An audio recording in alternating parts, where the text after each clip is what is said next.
Yeah, bookcast, you ready? Yeah. Bookcast, where you can read a chapter a day, learn some vocabulary. Let's get started right away. We can break down the story elements. Let's learn. See, I can start it off, but then it's your turn. Tricky long words, we can do it, no problem. Wanna learn the definition? Yeah, we can solve it. We gon' have fun, cause reading is the best. So tune in if you ready for a bookcast. Yeah.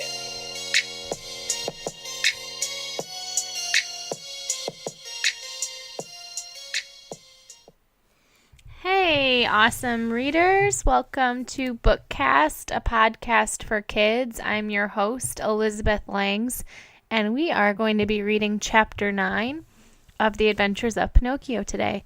A couple announcements before we start.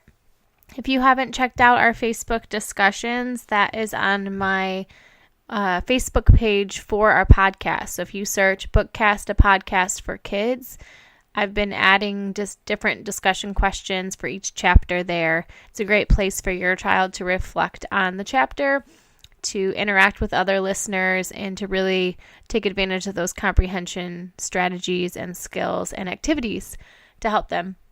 I also have my Teacher Pay Teacher page where that chapter summary is, the STP, Stop, Think, Paraphrase, and then also chapters 6 through 10, vocabulary and comprehension activities.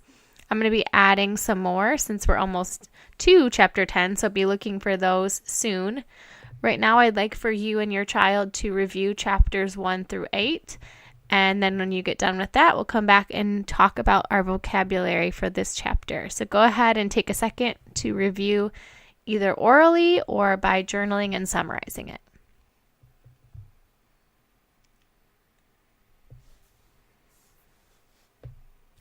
All right, we have a couple words today. The first one is tripe, and that is the stomach of a cow. Pheasants, a large long-tailed bird. Delicacies, an expensive food. Innkeeper, a person who runs an inn. And vanished, to disappear suddenly and completely. All right, let's go ahead and jump right into chapter 9. When you hear that sound effect, it means to think about which vocab word we've just read. Think about its definition. And then lastly, think about how it's being used within the text. All right, let's go ahead and get started. This chapter is called The Inn of the Red Starfish. Let's stop here for a little while, the fox said when they reached the Inn of the Red Starfish. The fox, the cat, and Pinocchio entered the inn and sat down at a table even though they weren't hungry. The cat, who had an upset stomach, could only eat 35 fish with tomato sauce and 4 portions of tripe with Parmesan cheese. After complaining that the tripe was not well seasoned, she asked for more butter and cheese. The fox, who was on a strict diet, had to be satisfied with sweet and sour duck and side dishes of chicken and rabbit. After eating the duck, the fox asked for a special dish of pheasants, frogs, lizards, and other delicacies. After that, he could not touch anything else. Of the 3, Pinocchio ate the least. He asked for nuts and bread and left everything on his plate. The poor boy was thinking only of the field of riches. After they finished their meal, the fox asked the host of the inn for 2 rooms, one for Pinocchio and one for himself and the cat. Pinocchio had just gone to bed and started dreaming of making a fortune when he heard a loud knocking at his door. The innkeeper had come to tell him that it was midnight. "Are my friends ready to go?" the puppet asked. "Ready? They left 2 hours ago," the innkeeper said. "They will wait for you at the Field of Riches at daybreak." Pinocchio gave the innkeeper a gold coin for his and his friend's supper. Then he left the inn. The countryside was very dark. As Pinocchio walked along, he saw a little insect shining on the trunk of a tree. "Who are you?" Pinocchio asked. "I am the ghost of the talking cricket," the insect answered. "What do you want?" Pinocchio asked. "I want to give you advice, Pinocchio. Take the 4 gold coins you still have left and bring them to your poor father. He is so sad that you have never returned to him," the ghost said. My papa will be a rich man tomorrow, Pinocchio told the ghost of the cricket. My boy, don't trust those who promise to make you rich in a day. Listen to me and go back home, the ghost of the cricket warned. Nonsense, the puppet said. I will go to the field of riches. Remember, boys who are determined to have their own way and only want to please themselves are sorry for it sooner or later, the ghost of the cricket said. You always have the same old words. Good night, ghost of the cricket, Pinocchio said. Good night, Pinocchio, the ghost of the cricket said.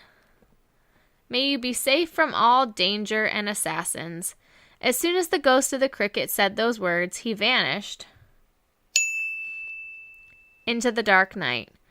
Really? Pinocchio said to himself as he continued walking. We poor boys, everyone wants to tell us what to do. These stories of assassins were invented by papas just to frighten boys who want to go out at night.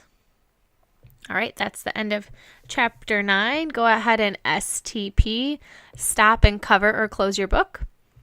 Think about what we just read and what you've just heard, and paraphrase it by either retelling it to someone or writing it down and journaling and summarizing it. Go ahead and do that, and when we get back, we are going to talk about greediness and selfishness.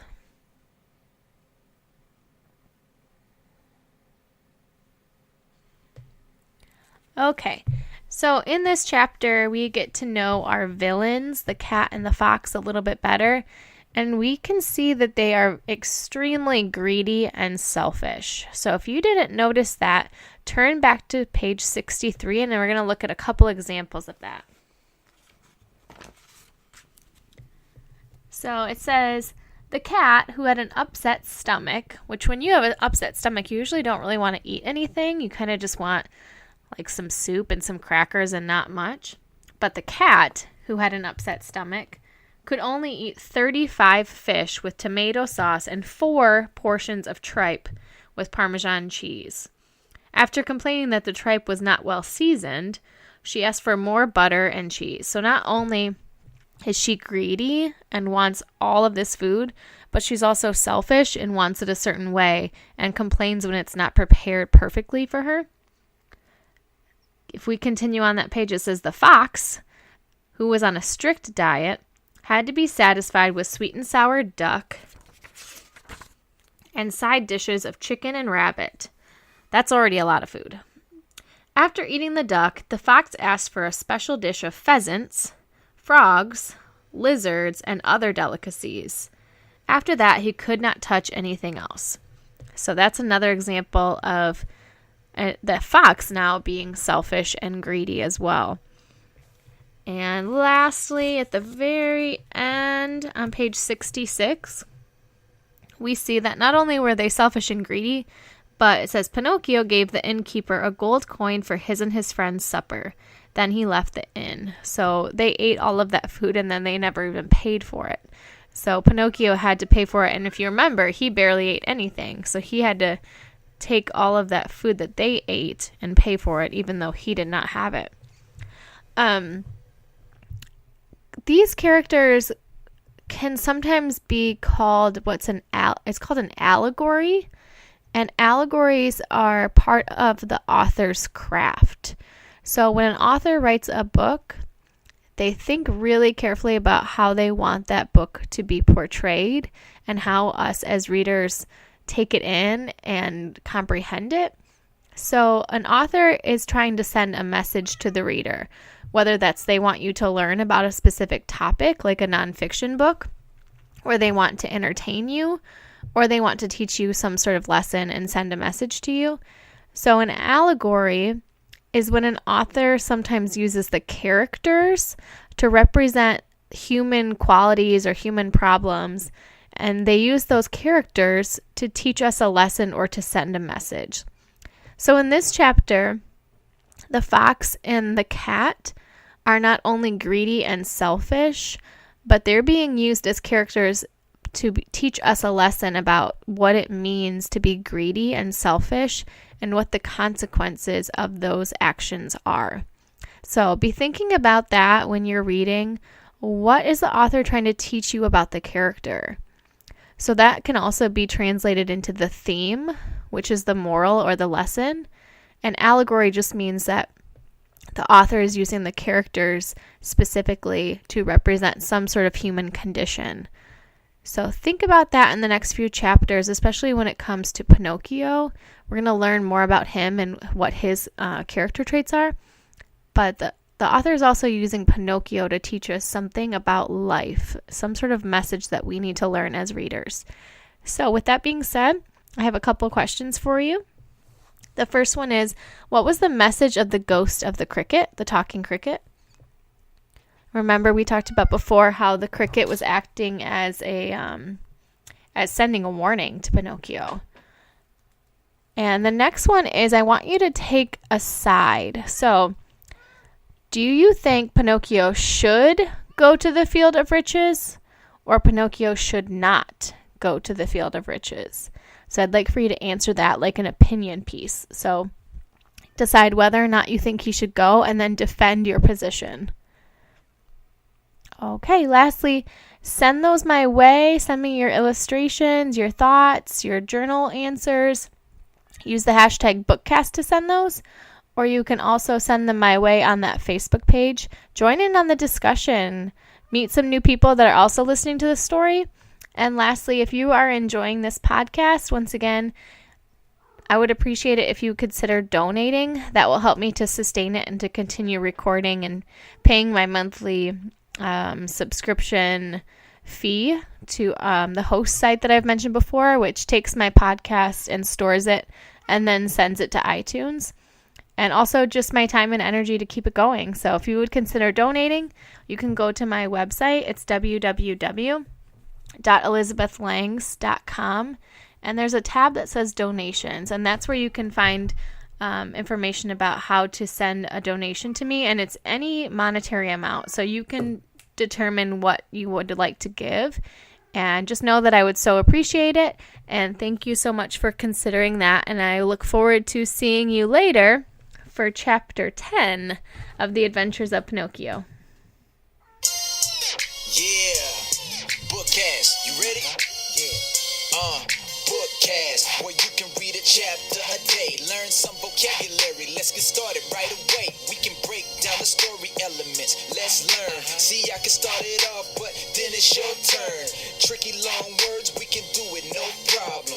Wanna learn the definition? Yeah, we can solve it. We gon' have fun, cause reading is the best. So tune in if you're ready for a bookcast. Yeah.